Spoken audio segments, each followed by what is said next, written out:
Hey, what's going on, guys? My name is Jake from today'siphone.com, and here's your TIP Daily for August 16th, 2012. Okay, so the first story of the day has to do with a recent Apple purchase of the company Authentic. Now, this is a security company, and the reason Apple purchased them was the fingerprint scanning technology that they have developed.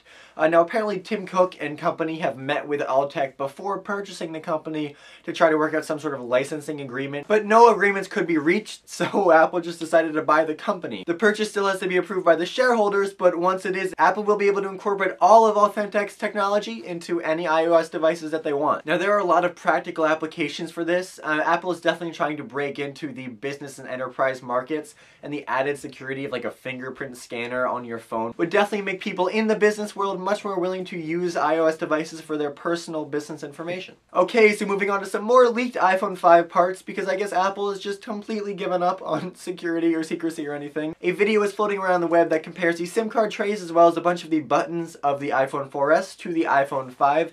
And there are some notable differences. Of course, the nano SIM card tray is smaller than the micro SIM card tray. The buttons are different colors. Some of them are slimmer. The home button is smaller. And I mean, there's nothing really new here, but this is definitely cool to check out if you just can't wait to get the next iPhone. Okay, and finally, we haven't really talked that much about Apple TV and the HDTV that they're supposedly working on in a while, but a story surfaced today claiming that Apple is trying to work out a deal with some television cable providers to give Apple customers access to cable television right on their iOS devices or TVs or MacBooks or whatever Apple decides to do with this. Now, this is definitely an interesting idea and certainly necessary if Apple is working on a real HDTV.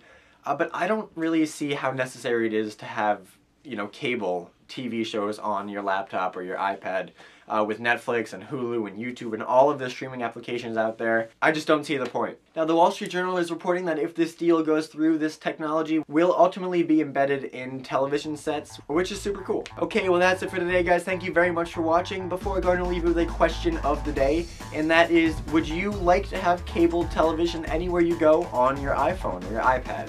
Or would you just prefer to stick with the streaming applications like I would? You can let me know in the comment section down below or on Twitter at TIP_Jake. Please don't forget the links to everything I talked about in this video are in the description down below, so definitely check those out. And as always, for more news, views, and reviews, head over to today'siphone.com.